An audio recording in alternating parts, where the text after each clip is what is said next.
ثم الصلاة والسلام على رسول الله وبعد. Having given thanks to Almighty Allah for making today a fruitful one after a very long interlude between this one and the last one we had. So we say Alhamdulillah for this opportunity. We pray to Him to cascade His everlasting mercies upon the soul of the noblest of mankind, Prophet Muhammad sallallahu alaihi wasallam, his household, his companions, and those of us that are following his threshold to the day of reckoning. After this, I welcome you, our listeners and viewers, by saying Assalamu alaikum. You are mostly welcome again, Madam.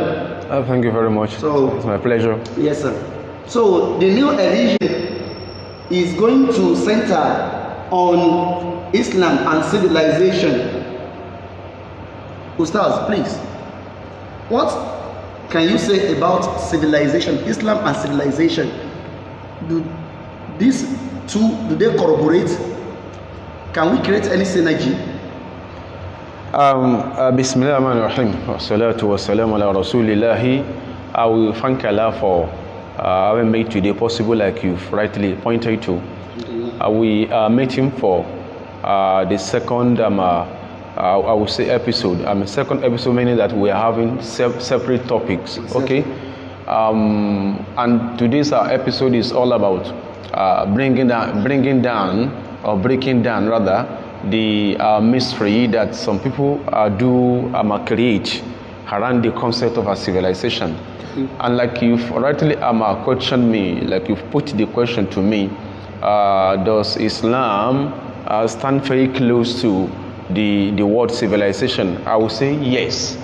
There isn't anything strange in Islam vis-a-vis the word civilization. Okay. Islam goes with what we call al-hadatha, and that is the word modernity.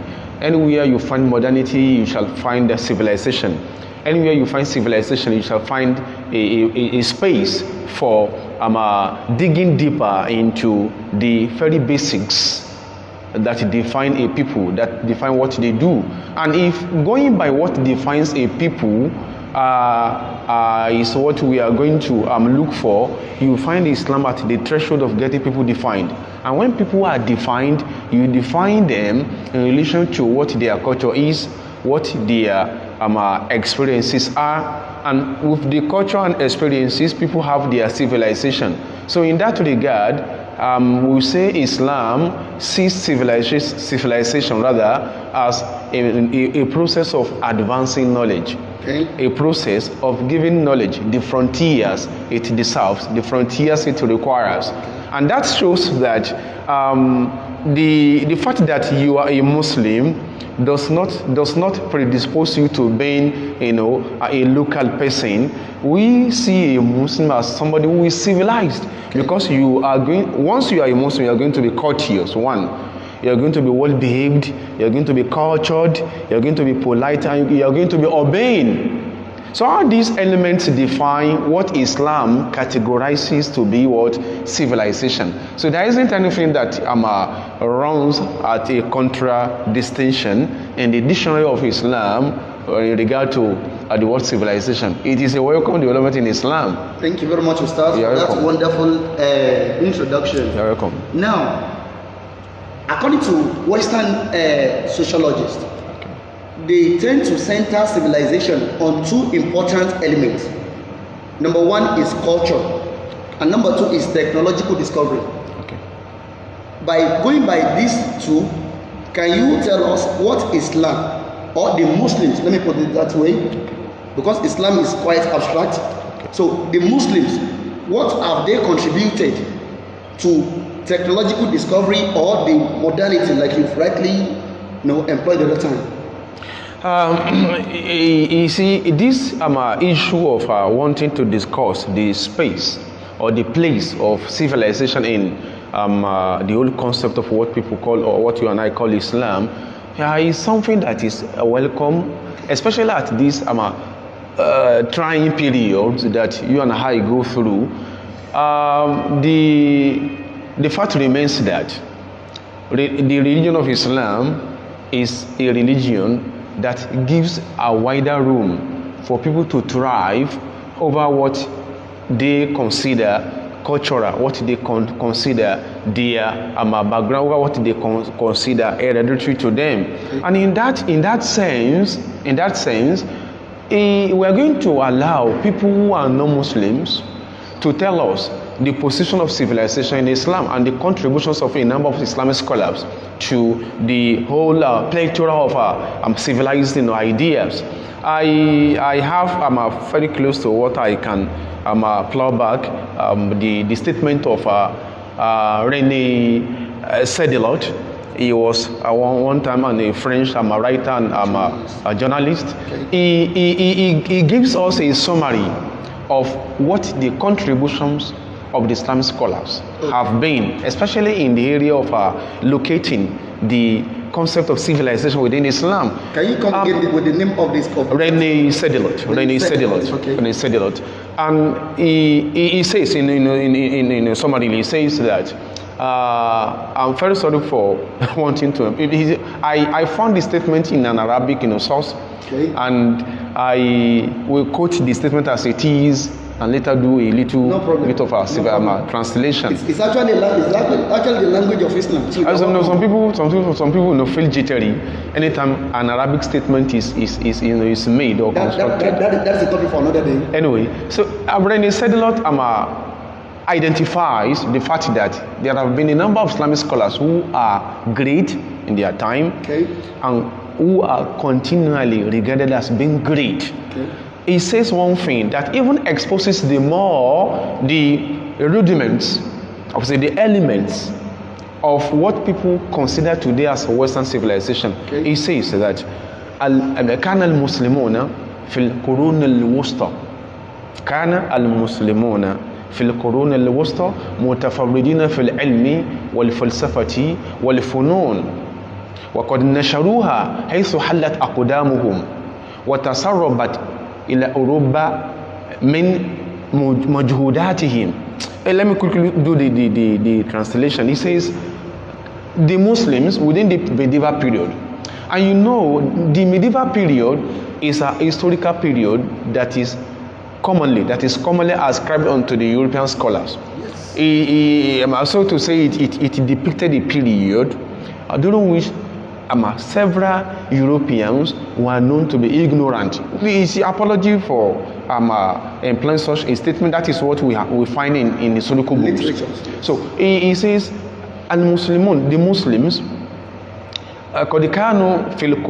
during the medieval period, mutafaridin, were unique. Muslims were unique, were outstanding during the medieval period. في العلم والفنون والفلسفة. They were unique in the fields of philosophy, in the fields of sciences. He says, وَقَدْ نَشَرُوهَا حَيْثُ حَلَّتْ أَقْدَامُهُمْ. They spread these spheres of knowledge anywhere they found themselves. Now the question is, people ask of the contributions of the Islamic scholars. From what René Sedelot says, we know what their contributions are, because as during the period, or as at the period in question that we are trying to portray, no single European scholar could lay a claim to having known what the Muslim scholars then knew. It means their contributions spoke positively. Speaks volume with respect to what the latter European intelligentsia became. So that alone is enough to tell you that Muslims have been great in history. So, Ustadh, what I've been able to infer from this your argument is that the Muslim. do I argue? No, I've only presented a fact. I mean your presentation. It is a fact. It isn't an argument. People who know that Muslims have always been great in history. I'm sorry to employ the word. Okay. Let me correct myself. Okay. Having employed the word argument does not mean the argument that is supposedly used by the people. But going by the toga of this discourse, now I haven't argued. Exactly. I've only presented a fact. You put forward a fact. What I'm trying to say is that according to the ninth edition of Oxford, so it made it clear that argument could be your position. Okay. So that is in that regard. So I try to. Okay. That is what I'm trying to say. So now your position is that you've made us realize that the Muslim scholars were the ones, were the pioneers of what the world now regard rather as civilization. Sure. So when the Western world was in pure darkness, is that what you are trying to say? That is what I'm saying. And I'm not the only scholar who will opine in these palams. Okay. There have been several other scholars who are of this a position of as men rather, and several of these scholars are never Islamic scholars. They are never Muslim scholars. You've mentioned Rene said a lot. We have Victor Robinson. He says the same thing that Rene said a lot says. There's one thing we should realize. Okay. I'll put this in form of a question. Okay. For how long would we continue to conceal the truth about whom we are, the truth about what we've become from the knowledge of the people? If you are regarded today as a scholar, some people have taught you. Exactly. You've tapped from the wealth of experience of some people.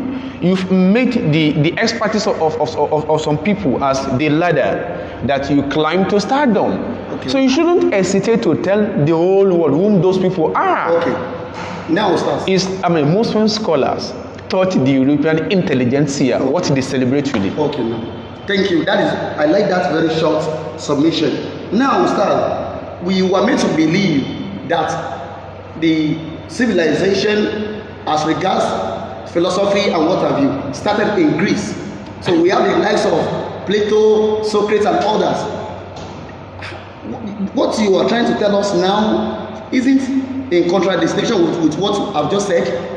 If you say it is in contra distinction, you've not said what is bad. Okay. The truth remains that the glory, that civilizational glory or cultural glory that people like you and me do ascribe unto the Greeks rather, does not usually or isn't supposed to be ascribed unto them, because what they bask on is a stolen legacy. How do you mean? Of course, what I mean is simple. Okay. The civilization, or that cultural glory that we do ascribe unto the Greek philosophers, didn't start with them.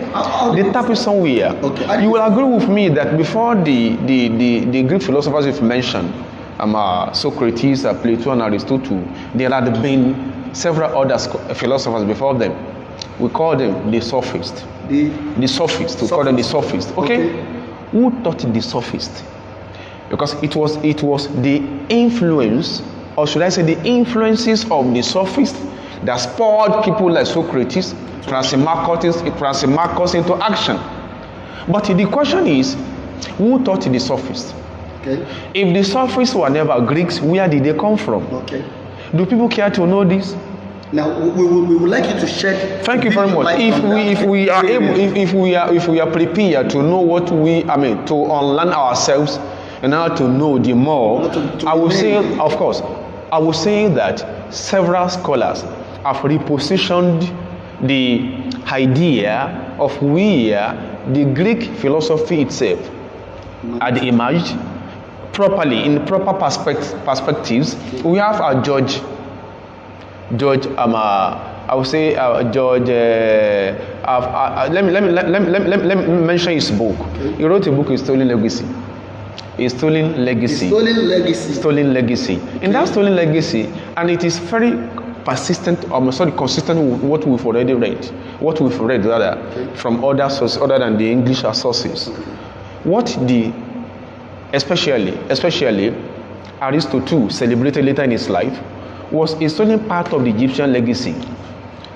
what Aristotle, especially Aristotle, regarded as, what he had acquired from Plato, his teacher, was an integral part of the Egyptian cultural heritage, Egyptian philosophy. Egyptian. And that is why in some other texts, scholars would say that the sophists who spurred other Greek philosophers into action came from Makuraba. And that is a shorter way of describing the scholars of Egypt.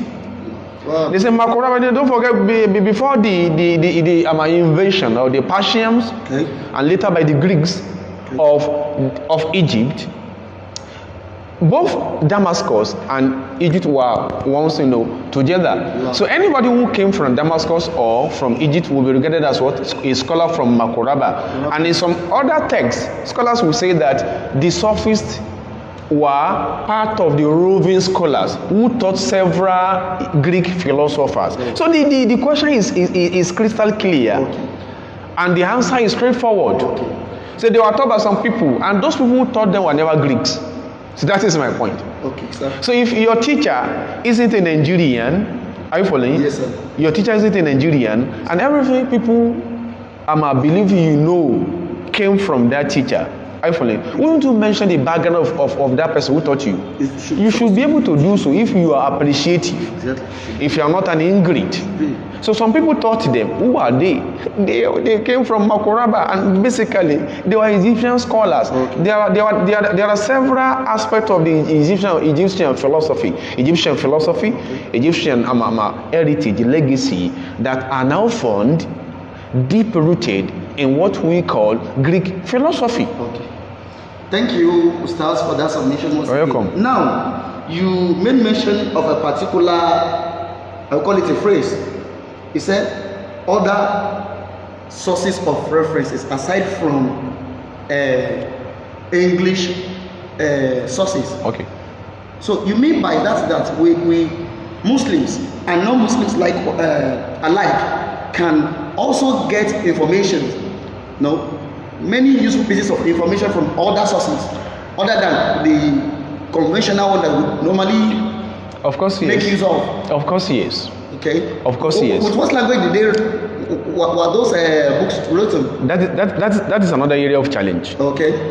Victor Robinson, when he was tracing the contributions of Muslim scholars, especially those contributions that have been much more apparent till the present time in Europe. Okay. When I say Europe, I mean all parts of Europe. He made a mention to he made a mention of how the European intelligentsia began their search for knowledge. Okay.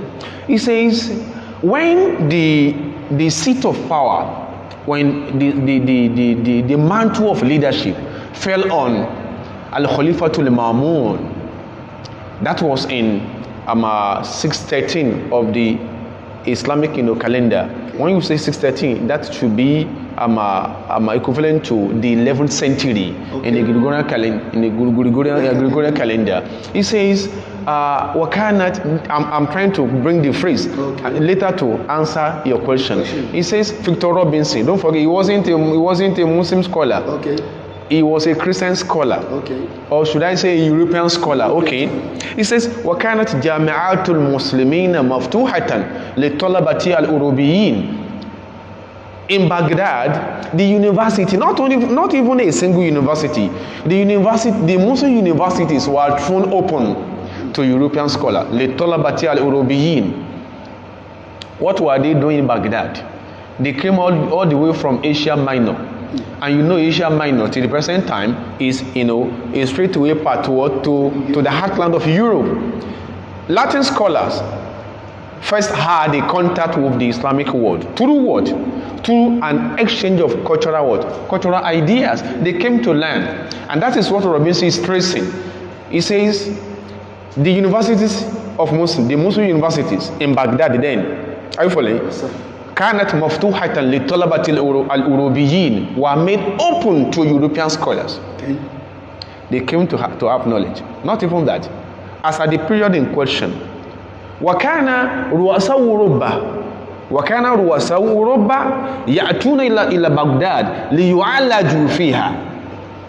European intelligentsia would have no alternative other than to come to the Muslim world for medical treatment.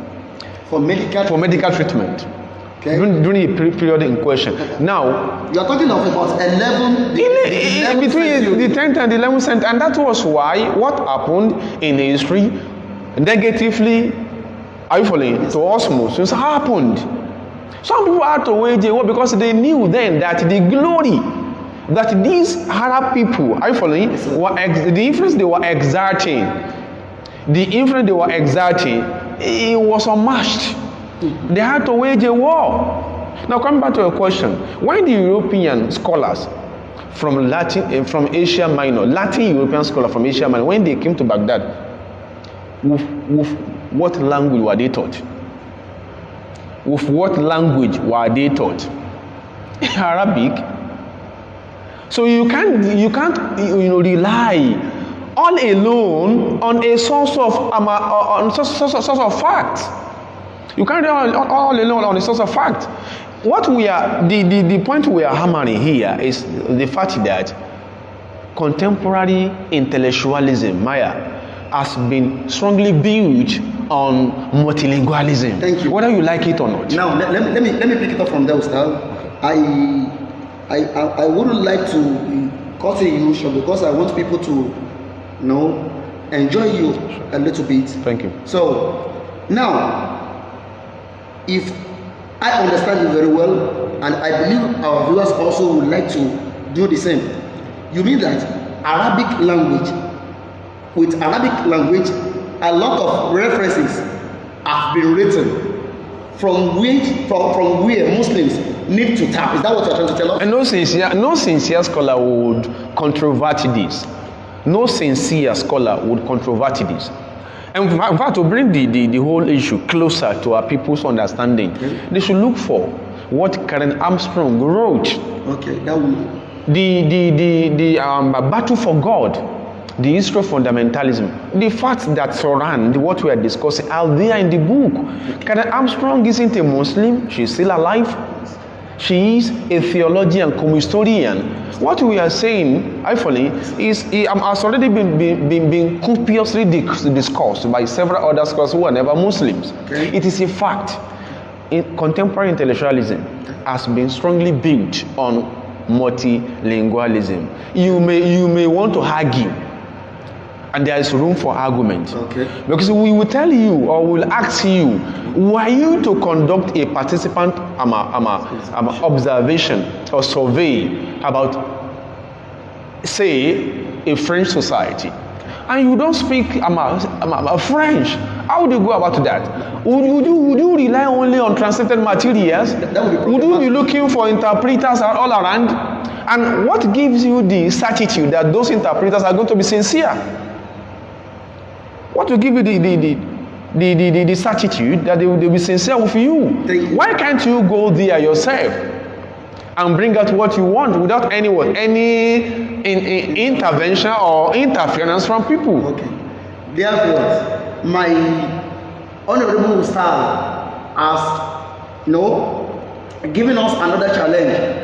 So he has opined that there are a number of references that are abound from where we can read and pull facts, undiluted facts, and these references are written in Arabic, and it would be of great opportunity and advantage for us, and it added a value to our being Muslim, isn't it? Let's add this, Maya. I'm very sorry. Yes, and doing that will never Islamize you. Add that. Doing that will never Islamize you. Learning Arabic, being able to speak Arabic. Of course, I have a lot of them. I have a lot of friends that are speaking Arabic, and they are not actually Muslims. That's what we are saying. I have some of them. So please, most especially to be precise, to be specific, all you Muslims, please invest your time in learning the language of Quran. So that is your admonition, your indirect admonition. That is my indirect admonition. It is very important. Okay. Because we Muslims we Muslims nowadays are losing it. Okay. We are losing it. How do you mean? We have been entrapped in what I usually call identity crisis. We have been entrapped in what I call identity crisis. In what regard? Of course, you want to portray yourself as a Muslim, but you know nothing about what Islam teaches. That is one. Two, you can't point to areas where what you profess as part of Islam, are you following? Yes, is discussed or mentioned. You don't know the scriptural references for what you do, and you are saying you are a Muslim. And when you see non-Muslims who are able to add at least an intellectual value to themselves and put you in a tighter corner, you go emotional. There's nothing emotional about a showcase of knowledge. You don't go emotional. It is either you showcase what you know or you display ignorance. It's either you showcase. There's no third option. There's no third option. It's either you showcase what you know or you display ignorance, or you go into name calling. Thank you, Ustadh, for that admonition. Thank you. However indirect. Now, because of our time constraint to start, so we are going to shortly call it a day. But before we do that, I want us to end on a very good note of you mentioning names of some Muslim scholars, about whom, inshallah, we shall have our next discussion. You see, Muslim scholars are bound in the literature. Those who care to know them or to identify with their contributions to know them. In fact, every stratum of modern day Europe, knows and identifies with those Muslim scholars. Can anyone who is still within the four corners of the universities tell us he doesn't know Ibn Khaldun? So we are going to hear about Ibn Khaldun, who had been, are you following? Who had been at the forefront of pushing further afield sociology before August Comte. Before what? August Comte. Before August Comte? Of course. Those who don't know. Ustaz, are you ready to be challenged in this? You may throw the program much more open. No problem. we call in. Now people know. We need more stars, please. There are several other people. Okay. Ibn Sina, that they popularly call Afezina in Europe. Ibn Sina. He wrote a popular book. Okay. On medicine. Okay. I continually research into how relevant that book is to anyone who studies medicine. Okay. He called it Qanun Ibn Sina. Qanun Ibn Sina. But the title has been translated. So it has been corruptly translated. They say canon. They say canon. So you don't know that the word canon has an Arabic background. Okay. But it was first written in Arabic and written by Ibn Sina. Ibn Sina. So, and they have their contributions. Okay, Ustad. I think with these two names, we will be able to, have our next episode.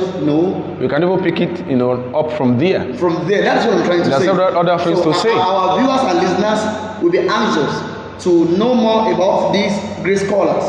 So, inshallah Rahman, we hope inshallah to have you again on this program. May Allah preserve us. So we pray Allah to elongate our life beyond that beyond the appointed time. Amen. And for us to be hale and hearty. Amen. So we say Jazakumullah khairan for having come to this program. May Allah continually strengthen you. Amen. Thank you very much. Dear listeners, it's a pleasure. So you're welcome to start. Dear listeners and viewers, it is apparent that we have been challenged by our Ustadh to learn, number one, to learn about Arabic, and also to add more value to ourselves in respect to what we profess as religion.